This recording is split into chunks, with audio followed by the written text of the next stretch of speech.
Graça e paz, queridos irmãos, sejam todos bem-vindos a mais uma capela.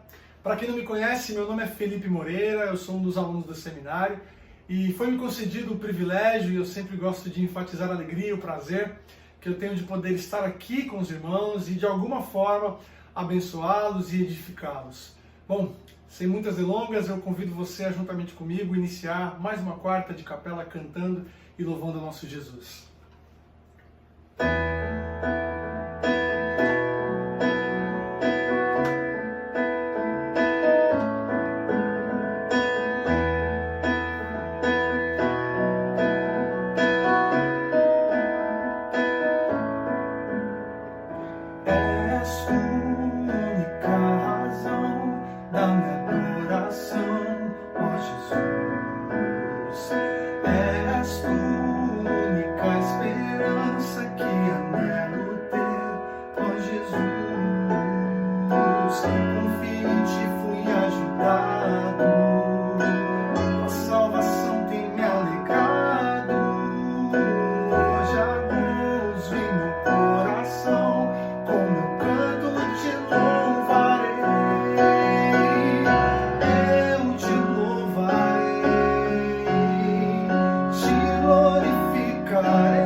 Louvado seja Cristo. Deus, Ele é singular, Ele é diferente, porque Ele é único. Ele é muito além daquilo que nós podemos mensurar ou construir, ou talvez até mesmo com o nosso entendimento tentar imaginar. Mas mesmo sendo tão além daquilo que nós podemos imaginar, sendo redundante, Ele nos dá o privilégio de podermos, juntamente com Ele, vivermos uma relação de amor, de graça, porque esse Deus que é grande, Ele é um Deus grande, mas Ele é um Deus de perto. Ele é um Deus que tem realizado em nós, e assim há de ser continuamente, uma obra maravilhosa, uma obra de amor. Louvemos, engrandecemos esse Deus que é grande.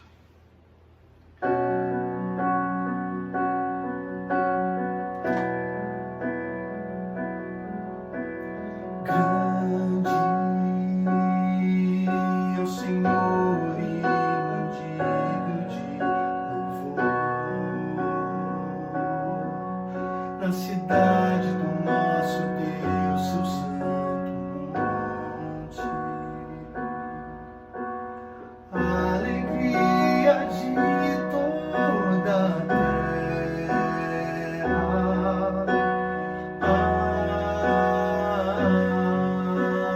Grande é o Senhor em quem nós temos a vitória, e que nos ajuda contra o inimigo.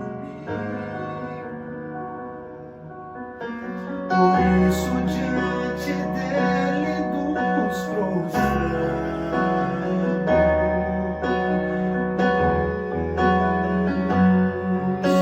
Queremos o teu nome engrandecer e agradecer-te por tua obra em nossas vidas. Confiamos em teu infinito amor, pois só tu és o Deus eterno sobre toda a terra e céu.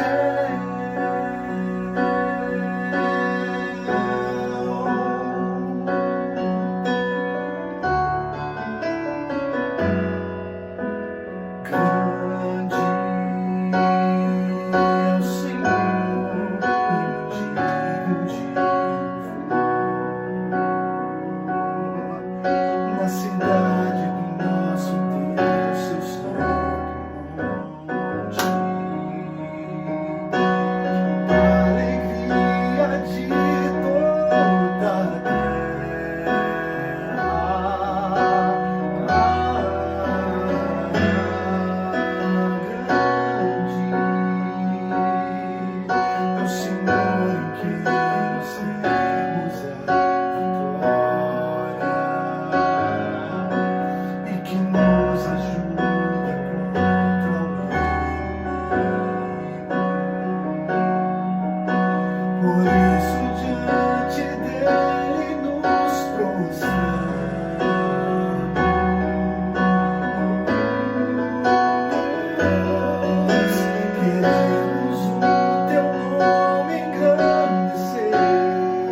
Louvado seja Jesus. Deus o abençoe.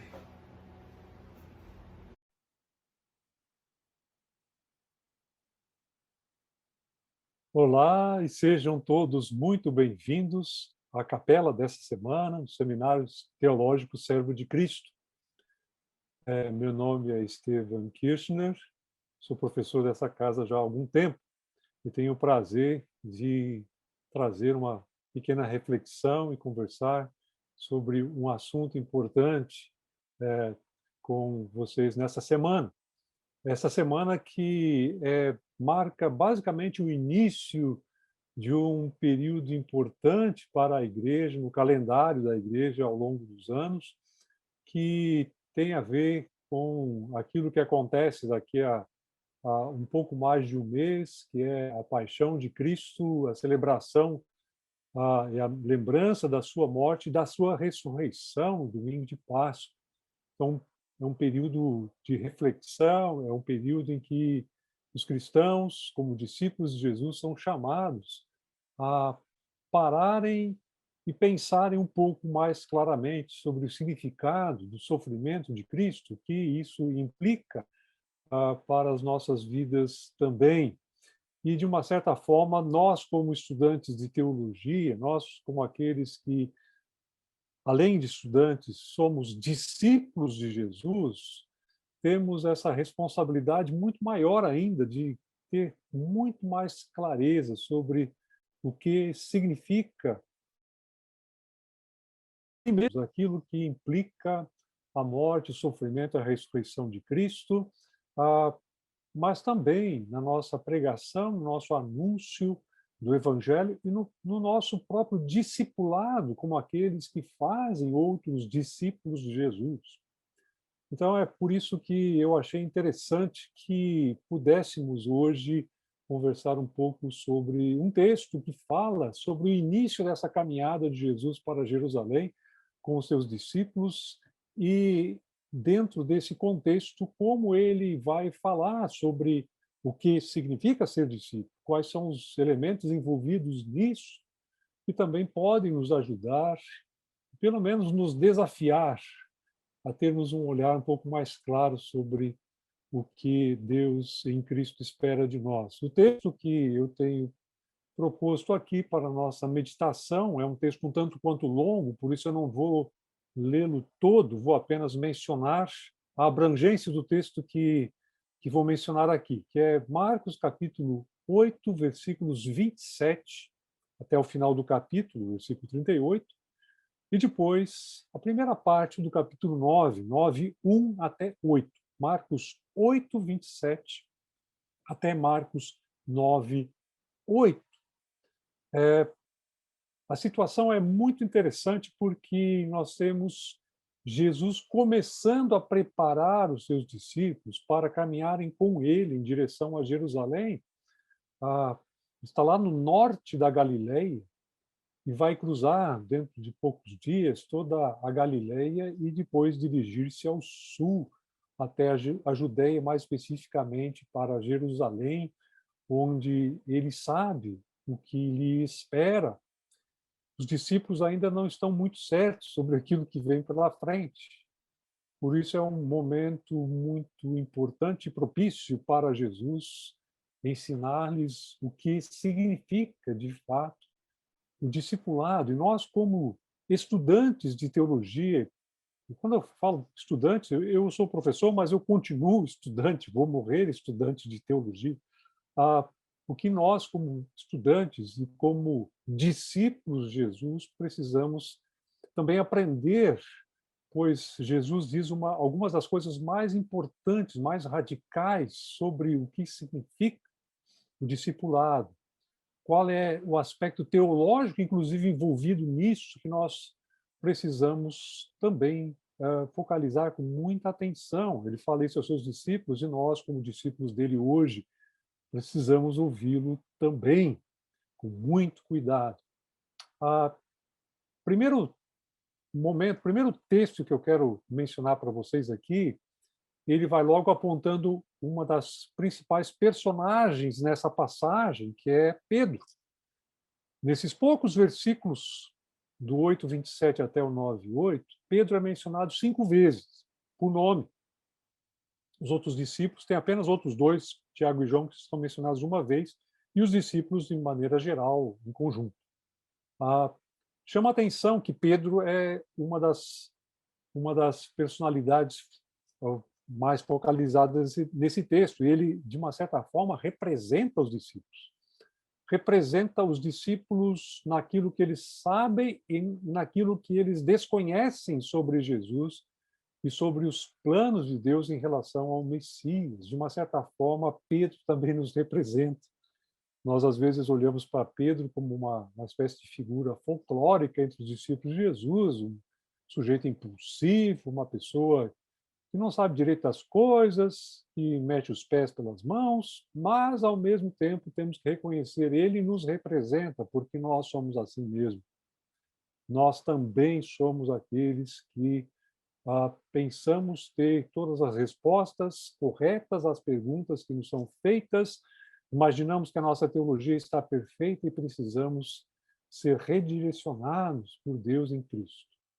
E é isso que acontece com ele. Mas a primeira coisa que o texto nos mostra é uma confissão de Pedro, no versículo 29 do capítulo 8 de Marcos, em que ele diz para Jesus, em nome de todos os discípulos, é claro, o Senhor é o Cristo, o Senhor é o Messias. Ele faz uma confissão teológica correta, adequada, sobre quem Jesus é. Jesus havia feito uma enquete, uma pesquisa de opinião com os seus discípulos, um pouco antes, perguntando o que é que as pessoas por aí dizem que eu sou, o que eles pensam de mim. Jesus havia feito diversos milagres, expulsado demônios de pessoas possessas, ele falou coisas maravilhosas, parábolas desafiadoras, ajudou muitas pessoas, mostrou o amor de Deus, o perdão de Deus. Toda a primeira parte de Marcos relata essa atividade de Jesus ao longo do seu ministério na Galileia, de maneira especial, durante quase 3 anos. E os discípulos dizem, olha, o pessoal pensa que o Senhor é João Batista. Talvez alguns até pensassem, bom, Herodes prendeu João Batista, agora esse Jesus que está aí, ele é o João Batista com outro nome, alguma coisa assim. Ou talvez alguns pensassem, é o João Batista que voltou dos mortos. Até Herodes tinha essa opinião quando ouviu Jesus.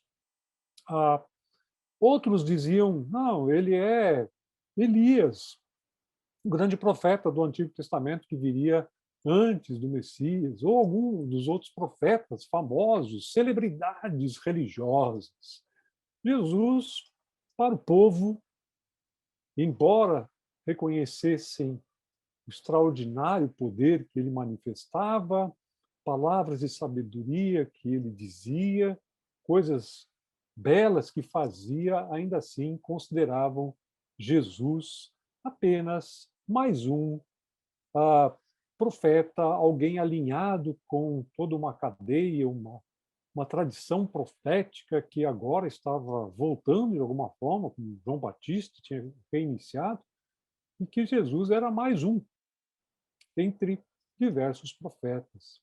E quando Jesus pergunta com mais ímpeto para os discípulos dele quem eles, de fato, pensavam que ele era, Pedro dá essa resposta teologicamente correta,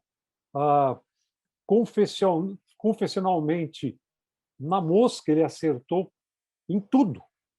O Senhor é o Messias. Inclusive, no Evangelho de João, no capítulo 16, quando essa mesma passagem tem ali o seu paralelo, Jesus diz, não foi você é bem-aventurado, mas não foi você que disse isso de si mesmo, foi Deus que revelou isso para você. Quer dizer, ele elogia Pedro. Aqui em Marcos, que é uma narrativa um pouco mais econômica, mais intensa e direta ao ponto, nós vemos Jesus imediatamente dizendo, olha, não espalhem isso para ninguém, porque ele sabia que as pessoas tinham diversas opiniões sobre o que seria o Messias, e muitas delas não coincidiam exatamente com o propósito, o plano de Deus. sobre isso. Então, a primeira coisa que nós observamos é que Pedro, representando os discípulos, quer dizer, todos eles, têm uma opinião correta. Eles chegaram à conclusão: Jesus é o Messias, é o Cristo, aquele que era para vir ao mundo. Deus o enviou e nós agora o conhecemos cara a cara. Mas as coisas não acabam por aqui, porque Jesus, imediatamente depois da confissão de Pedro, no versículo 31 do capítulo 8, ele diz o seguinte: ele começou a ensinar que era necessário que o Filho do Homem sofresse muitas coisas e fosse rejeitado pelos líderes do povo, pelos principais sacerdotes e pelos mestres da lei. Seria morto, mas 3 dias depois ressuscitaria. O que nós encontramos aqui é algo absolutamente assim, que desarma o próprio Pedro e os demais discípulos, porque Jesus coloca, recheia um conteúdo muito diferente daquele que eles imaginavam ser o papel, a função, a tarefa do Messias. Como assim ser era necessário, né? Que é uma expressão muito forte, muito importante, pequenininha no grego, dei, mas que tem um significado muito forte, a ideia da necessidade divina, o imperativo divino, é o plano, o propósito de Deus que Jesus vá para Jerusalém sofrer, ser rejeitado e ser morto. Claro, depois tem a ressurreição, mas os discípulos perceberam que a ênfase toda está no sofrimento, na morte. Por isso, nós vemos imediatamente Pedro reagindo de uma forma muito enérgica ao que Jesus diz. O texto nos diz que Pedro repreende Jesus, no versículo 32. Ele repreendeu Jesus, dizendo: de jeito nenhum, que isso não aconteça, Senhor, não foi para isso que o Senhor veio. Nós queremos não somente ter a teologia correta, mas também a prática correta dessa teologia. O Messias vem para vencer e triunfar.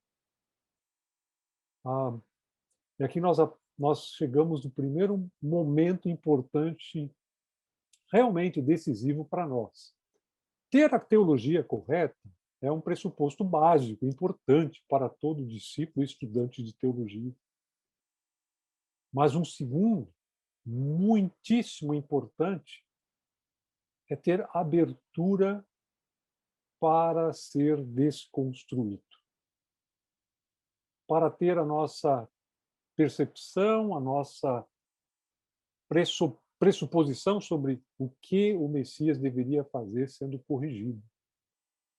Ter a nossa teologia debaixo do escrutínio de Deus, daquilo que é o pensamento de Deus.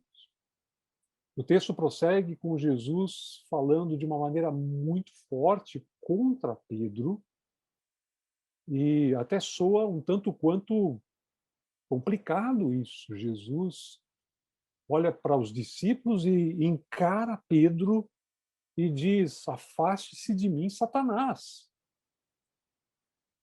Antes que alguém entenda o texto de uma maneira equivocada, pensando: nossa, Jesus vai ter que fazer uma expulsão de demônios agora, porque Pedro está endemoniado.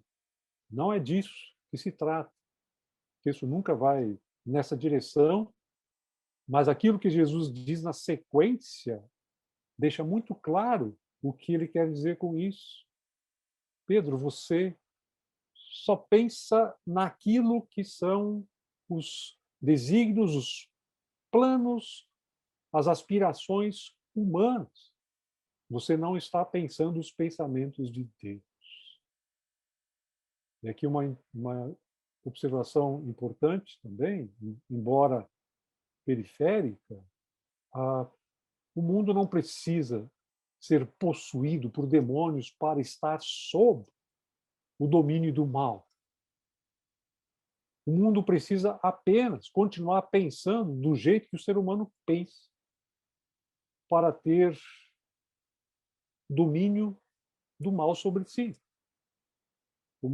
Como João diz lá na sua primeira carta, o mundo inteiro está sob o poder do maligno. Mesmo pessoas que não imaginam que exista Satanás nem nada. E, de uma certa forma, Pedro representa aqui Satanás colocando um obstáculo, uma tentação para Jesus, por isso ele usa essa linguagem tão forte com Pedro aqui. Ele desarma Pedro, dizendo que o conteúdo da sua fé precisa ser demolido, precisa ser completamente desconstruído. A imagem que Pedro tem do Messias provavelmente é muito parecida com aquela imagem que os judeus nos seus dias tinham. Esperavam um líder guerreiro, com espada na mão, que iria expulsar os inimigos de Israel, que iria dar a independência total para essa pequena nação em relação aos romanos, que iria expulsar o procurador romano, as legiões, a legião, 10ª legião que estava lá, e queria, portanto, restaurar o reino de Davi. Afinal, não era o filho de Davi que estava vindo aí? Não era esse para ser o Messias? Viria triunfante, vitorioso, vencendo todos os inimigos à direita e à esquerda? Jesus diz diversas vezes para os seus discípulos, nessa parte, principalmente lá no capítulo 10, quando os discípulos estão preocupados sobre qual seria a posição deles quando Jesus viesse na sua glória. Eles imaginavam que talvez ir para Jerusalém significaria Jesus assumindo a sua posição de Messias sobre toda a nação e impondo o reino messiânico com a força, com a espada na mão. E Jesus diz para eles: vocês sabem que aqueles que dominam sobre vocês impõem o seu domínio e vocês os têm que servir. Mas entre vocês não será assim. Quem quer ser o primeiro, seja o último. Quem quer ser o mais importante, seja o servo de todos, porque até mesmo o Filho do Homem não veio para ser servido, mas para servir e dar a sua vida em resgate por muitos. Marcos 10, 45. Nós encontramos nas palavras de Jesus a importante percepção de que não interessa apenas ter a confissão correta, você precisa ter o conteúdo correto da sua teologia. E para que isso aconteça, é preciso, primeiro, limpar aquilo que está lá, tirar os resquícios daquilo que é pensamento humano que é projetado para Deus. Deus, por meio de Cristo, vence todos os seus inimigos pela entrega sacrificial da sua vida. Seu Filho sendo entregue, aquele que veio para dar a sua vida em resgate por muitos. É assim que a coisa vai acontecer, e é isso que Pedro precisava aprender e nós também devemos lembrar. No contexto aqui nós vemos Jesus falando às multidões logo em seguida, no mesmo tom. Aproveitando o ensejo, Jesus fala: alguém quer ser meu discípulo? Negue-se a si mesmo, tome sua cruz e siga. Quer dizer, você precisa assumir aquilo que é o modelo de Jesus para a sua própria existência. A negação de si mesmo. Soa muito estranho de falar sobre isso nos dias atuais, pós-Freud, porque a psicologia diz que nós devemos afirmar a nós mesmos. Inclusive, há certos segmentos do cristianismo muito influenciados por essa ideologia que vem lá do Éden, na realidade, de Gênesis 3, da autoafirmação, da autonomia humana, de viver as potencialidades humanas sem Deus, porque, afinal de contas, nós temos tudo em nós mesmos para sermos bem-sucedidos, de acordo com essa ideia. quando nós olhamos para isso, nós percebemos que Jesus nos desarma e nos desconstrói, inclusive como pessoa, naquilo que nós temos de ruim, a percepção narcisista de nós mesmos. O mundo vive hoje um narcisismo completo, né? As pessoas vivem fazendo selfies, projetando a sua imagem, muito preocupadas com esses aspectos estéticos, exteriores e de reputação nas redes sociais, quantas curtidas você recebe ou não, e pessoas ficam deprimidas por não receberem muitas curtidas nos seus posts e assim por diante. Nós percebemos o quanto o caminho ser humano, o olhar para si mesmo no espelho da água e pensar, puxa, que maravilha que eu sou. E nós precisamos reconhecer que nós não somos nada, reconhecer a nossa maldade, nós somos criados à imagem e semelhança de Deus, mas ao mesmo tempo somos pecadores, quebrados em tudo. E precisamos ter essa imagem restaurada a partir de Cristo. Negar a si mesmo, tomar a cruz, identificar-se com Cristo, compromisso com Ele até o fim, até as últimas consequências. Abrir mão da própria vida. Jesus vai falar no texto que adianta ao ser humano ganhar o mundo inteiro e perder a sua própria vida. Tentar reter aquilo que nós não temos é um absurdo, é loucura, é bobagem. Nós não temos a vida completa em nós mesmos, a não ser que Deus faça a partir de Cristo. E por isso, quem quer ser discípulo precisa aprender que não é só a sua teologia que precisa ser desconstruída primeiro, o seu próprio ser, o seu próprio eu, para ser reconstruído à imagem do próprio Filho de Deus, como Paulo diz lá em Romanos 8, 29. É a partir de Cristo que Deus reconstrói a imagem da criação do ser humano, lá de Gênesis 1, de volta naqueles que se dispõem a segui-lo. E, finalmente, ser reconstruído, porque o texto, no início do capítulo 9, vai falar sobre o evento da transfiguração de Jesus. E, para isso, ele leva, de todos os seus discípulos, apenas 3 para o monte, junto com ele, Pedro, Tiago e João.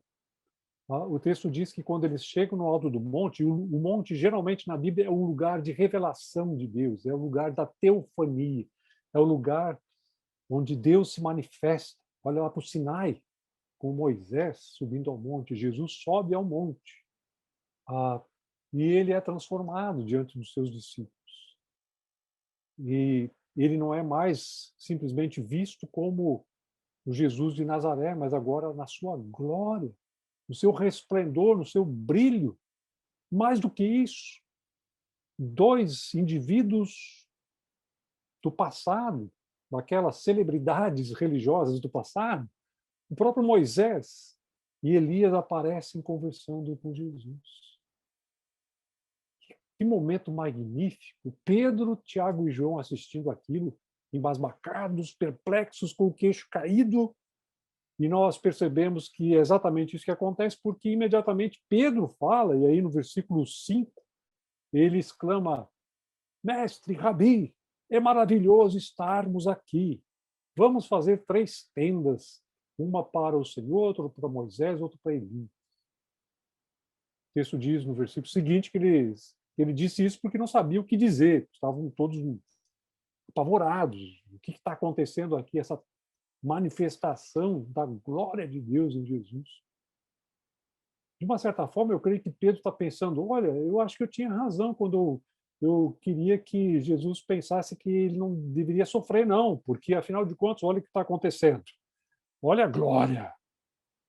Chegamos aqui na bênção do Messias. Só que o texto nos diz que o evento termina de uma outra maneira. Não termina com um triunfo de Jesus daí para diante.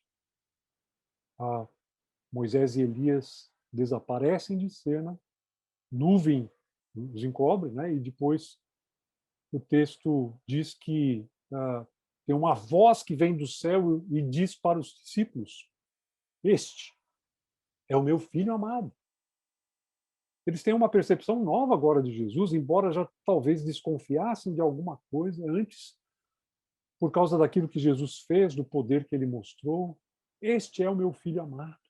As palavras lá do Salmo 2:7, junto com Isaías 42:1, expectativas messiânicas do rei messiânico. Este é meu filho, e tu és meu filho, com o meu servo amado, o servo sofredor de Deus, que começa lá em Isaías 42 a ter ali a sua marca presente no texto até chegar no capítulo 53 com o sofrimento do servo do Senhor. Então, Jesus é apontado por Deus como seu filho.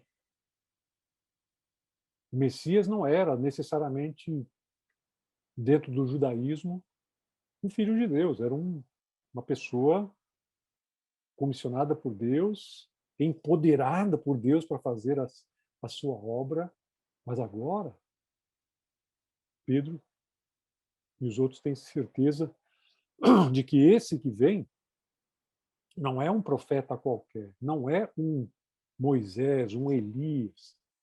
Eles estão ali dando, de uma certa forma, seu prestígio, seu apoio àquilo que é a figura central, que é Jesus, o Filho de Deus, o Messias, o Cristo, que vem para sofrer, entregar a sua vida por nós.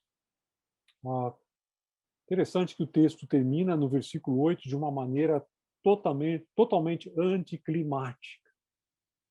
Toda a efusividade, todo o brilho, resplendor da transfiguração agora desvanece, porque o texto diz, de repente, quando olharam em volta, só Jesus estava com eles.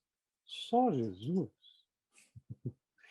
Interessante, né? Porque a última coisa que a voz do céu, Deus, diz, além de este é meu filho amado, é ouçam a ele. E parece que o texto trabalha, e a cena trabalha toda nessa direção. O foco agora é Jesus. Só sobrou Jesus. Moisés e Elias sumiram, todo aquele resplendor desaparece, e ali está Jesus. Ouçam a ele. As palavras aqui também refletem Deuteronômio 18:15, quando Moisés diz que depois dele viria um profeta parecido, semelhante a ele, a quem o povo deveria ouvir. E esse profeta é o Messias, da própria tradição judaica. E agora tem aqui esse foco em Jesus. Ouçam a ele, deem atenção a ele. Pedro, ouça o que ele diz. Eu acho que nós temos algumas lições importantes aqui, como aqueles que agora também começam a pensar mais e refletir mais sobre a morte e a ressurreição de Jesus e como isso é importante para nos moldar, não só como discípulos, mas também como teólogos e teólogas.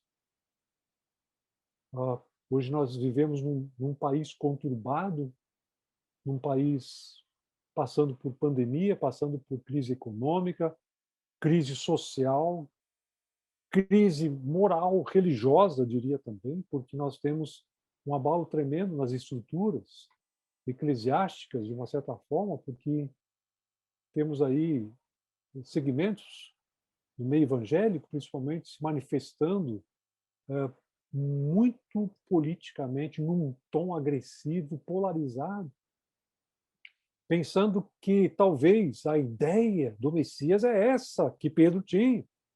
Ele vem com espada na mão, ele impõe o seu poder. É o Messias por decreto. E talvez não é essa ideia que nós deveríamos ter. Nós vivemos num contexto em que o testemunho cristão, de uma certa forma, está sendo manchado e prejudicado por uma confissão um tanto quanto fora de lugar daquilo que é o papel daqueles que deveriam testemunhar de Cristo, esse Cristo que é aquele que vem para sofrer, para entregar sua vida, para manifestar o amor de Deus de uma maneira sacrificial e vencer o poder, vencer a violência, vencer a morte com a sua própria morte.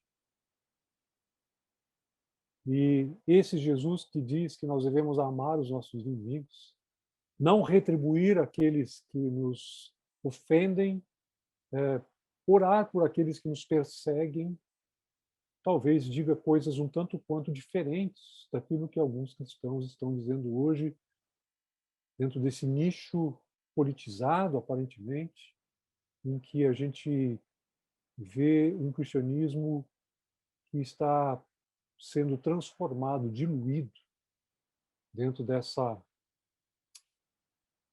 coisa um tanto quanto disforme, que alguns ainda chamam de evangelho.